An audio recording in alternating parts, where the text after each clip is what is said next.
Is it possible to maintain a relentless work schedule as a doctor, sometimes working 100+ hours a week, and still find time to improve myself professionally and personally? Well, when I do hit those 100-hour weeks, it's not easy, but it is possible. In this video, I'm going to share my strategies for how I continue to learn and study and improve myself even when I'm working 100 hours a week. So the first thing I do is I prioritize my MITs based on my environment, and all MITs are my most important tasks of the day. So the first step is realizing what tasks can be completed kind of when you're on the job with downtime, and what tasks can't be completed when you're on the job with downtime. For example, I can probably do some flashcards or read an article or start to listen to something kind of when I have downtime in the hospital, but I probably can't have a 30-minute meeting with someone on Zoom or watch a full course while taking notes. These are things that probably I need to be sitting at and focusing at uninterrupted periods of time. So during the week when I'm going to be at the hospital a lot, I like to set my most important tasks or my MITs as achievable goals that I can do kind of while I'm at the hospital. And these MITs are bigger, right, when I have more free time, and smaller when I have less free time. So for example, one of my MITs in the past week at the hospital was, outline a newsletter. But my MIT for today, because I have so much free time, is to record 4 YouTube videos. So if you're really busy and only have certain amounts of downtime during the day at work or when you're off, I would ask yourself a couple questions to develop these MITs. Number 1 is, what are the highest priority tasks or goals that I have? Number 2, which of these tasks can be completed during downtime at work? And number 3, which of these tasks cannot be completed during downtime at work? And answering that first question is the toughest thing, figuring out what goals and tasks are important, which goals and tasks are priorities. So at the beginning of every year, I ask myself this question, and then I break down kind of my year in a hopeful plan, kind of what I'm going to do every month, what I'm going to do every week, and then what I'm going to do every day. At the beginning of the year, the only thing I set up is my year goals and my monthly goals. And then at the beginning of every month, I set up my weekly goals for the next 4 weeks. And then at the beginning of every week, I set up my daily goals for the next 5 or 6 days. Okay, number 2, and this is probably the most important thing, is you have to leverage downtime properly. Now, oftentimes at work, especially me, I usually want to just rest and relax and kind of go on to junky things on my phone or something like that, or watch a YouTube video or TV or something. And this isn't necessarily bad, because I need time to rest and relax where I'm there, but maybe I can rest and relax in a more beneficial way towards my body and mind, or maybe I actually do something productive during that time. So here are some things that I do to maximize my productivity during these downtime sessions. Number 1, when I'm working on documentation, or sometimes when I'm literally just like a keyboard monkey at the computer, instead of just listening to nothing or just staring at the computer because it's not requiring much mental effort, I'll put in some headphones and listen to an educational podcast or something like that. Another thing I'll do is when I feel tired or burned out at work and I have 10 to 20 minutes, I'll actually sneak away to an on-call room and try to meditate actually for that 10 to 20 minutes. Now, if something happens, I still have my phone there. If anything crazy happens, it's played overhead in the hospital and stuff like that. But usually I can find these 10 to 20 minutes to just really meditate and not only relax my body, but also relax my mind. And also because I meditate every day, this kind of saves me from spending 10 to 20 minutes when I come home to meditate later. The next thing I do after I have true downtime at work is I'll complete my MIT, my most important task that I've set for myself for that day. So as I mentioned before, one of those tasks recently was to outline a newsletter. So I finished all my hospital work, I saw all my patients, I did my meditation session, and I was like, okay, I got a couple hours really not to do anything. Why don't I complete my MIT of the day? Because I know I have to complete it by the end of the day anyway, of outlining my newsletter. And usually once I've completed that, I try to focus on an educational task, unless it's 2 hours before I have to leave. I find when I'm in the hospital so long, the last 2 hours before I have to leave, I just really can't focus, I can't think. So then I let myself goof off watching TV or watching something dumb on my phone, only if I've completed the MIT, because I make sure I complete the MIT no matter what. If I'm feeling really motivated, I'll do that, and also do some LITs, which I just made up, but maybe it's a thing, which is lower importance tasks. So this could be, arranging a flight, speaking to a friend, something like that. So here's how my downtime usually goes in the hospital. MITs, LITs, we're just using lots of random words here, educational materials, and then goofing off. So the biggest thing, the most important thing here is for your downtime to have specific and reasonable MITs for when you have the downtime.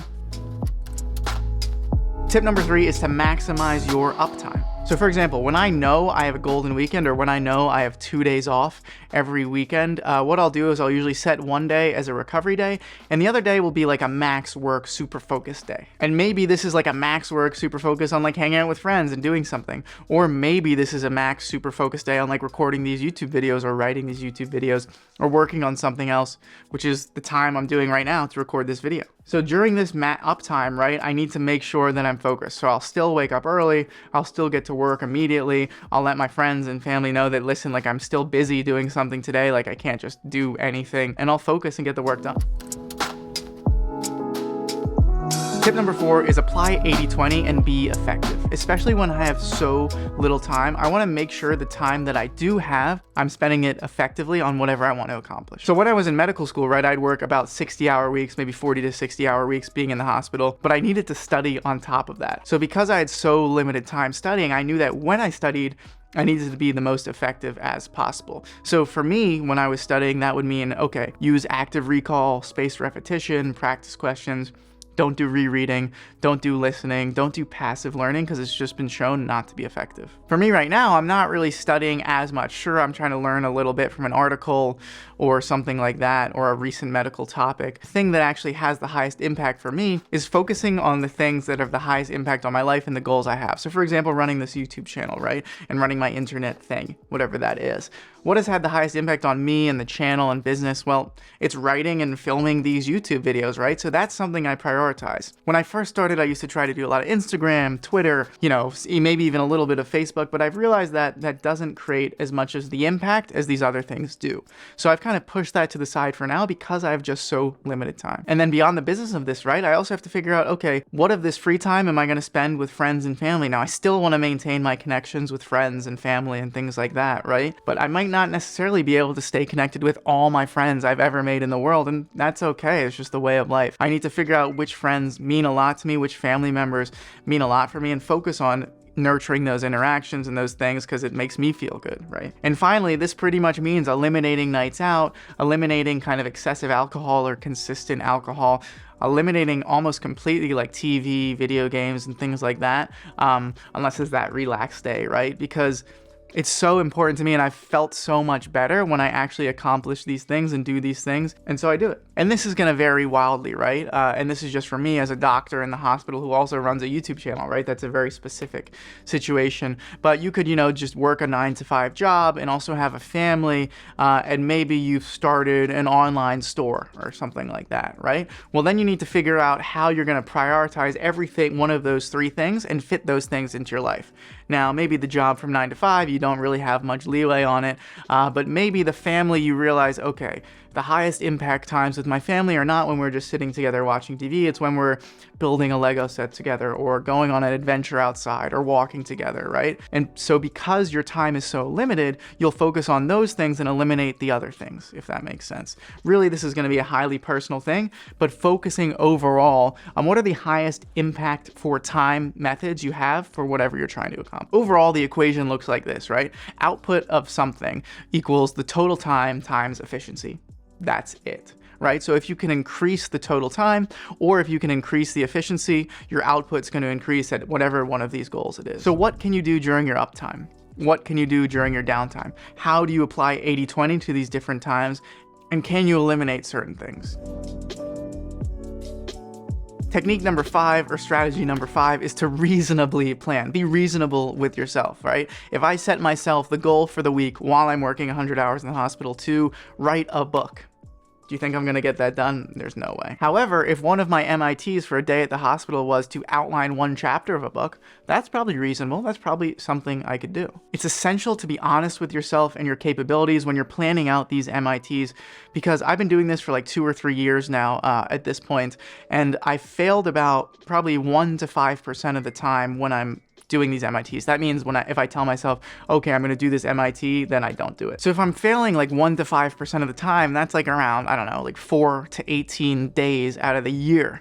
that I'm actually messing up these MITs. And that's a pretty small number. And this is really important, right? Because I'm showing myself, I'm telling myself, and I'm teaching and training myself that these MITs are important, right? That it's important that I complete these. And it becomes the norm that I actually finish these tasks. Whenever I complete an MIT, I'm building this habit, I'm building this muscle. Whenever I miss or forget to do one, I'm kind of hurting the habit. And because I'm at that, 96 to 99% rate of completing my MITs, it's just a habit. I just know I have to do it, and I do it. And the hardest part is really figuring out what these are. Really think carefully about what you want to accomplish maybe during those 30 minutes of downtime at work, or what you really want to accomplish during those 3 hours of downtime on a Saturday or something like that. And this all comes down to your big goals for your life, right? And this is a really hard question, and I'm not going to answer that question for you because only you can do that. But if you have that answer, then you can really start to plan these things out on a yearly basis, on a monthly basis, on a weekly basis. Because I promise if you plan it and if you start to execute your plans, you'll be amazed with the things you can accomplish.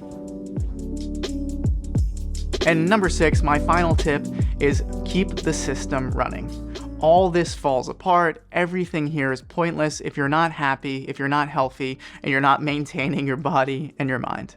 Sleep, exercise, and nutrition are essential for keeping your body and mind in kind of tip-top shape. I find it ironic that a lot of the residents, including myself, right, in the hospital, tell our patients, you got to sleep this way, you got to exercise this way, focusing on diet is important. And then, we're working 100-hour weeks, we're sleeping like 6 hours a night, we're eating frozen food, we're just not exercising anymore because we don't have time. It just becomes ironic. What I wish we did more as residents, and this is partially our fault for not kind of prioritizing these things, and partially the way the American system of residency works, but I wish both of these systems, both of these people, the system and, ourselves, focused a little bit more on taking breaks, on taking care of our body, taking care of our mind, because it makes everything else better, right? It makes the patient interactions better, it makes us healthier, which in turn makes the patient interactions better, it makes our working with each other better, it makes everything better. It makes the brain work more smoothly, everything. You can tell I feel a little bit passionately about this, so I'll cut myself off. Take the breaks. I still take breaks in the hospital to meditate,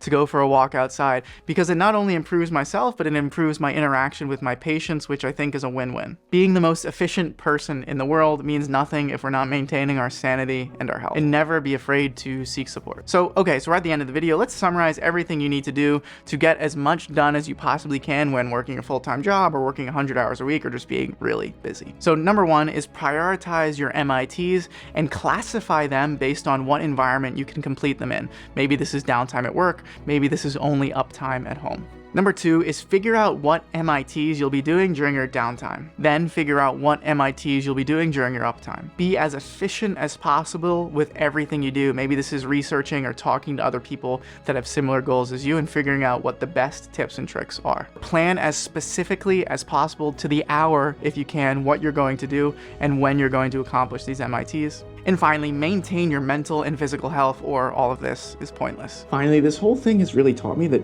I can do pretty much anything that I put my mind to. I mean, this YouTube channel has changed my life. My changed studying habits to allow me to get the best grades, to get into medical school, to become a doctor has changed my life. And there's a resource that I don't really mention a lot that kind of kick-started my journey through all of these things. And this resource taught me how to first edit my YouTube videos, how to be productive in my limited off time to kind of make these YouTube videos, and finally how to study kind of effectively and efficiently. And that resource is Skillshare, who are kindly sponsoring this video. I mean, Thomas Frank's productivity course taught me so much about getting things done. And Ali Abdal's Final Cut Pro course finally taught me how to actually start editing videos for YouTube. And many people have actually reached out to me about my Anki class on Skillshare because they've gotten the best grades they've ever gotten while studying less than they've ever studied before. Also, Skillshare offers tons of other just interesting classes and courses on things, like I watched a recent one on cinematography, logo design, and it's just fun to browse through there and learn new things. So with my Anki class, starting a side hustle, or starting to learn something that might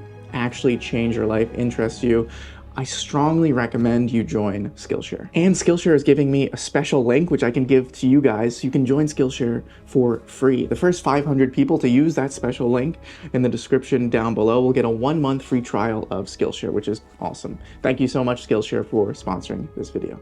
But that is it. Thank you so much for watching, and I will see you on the next one.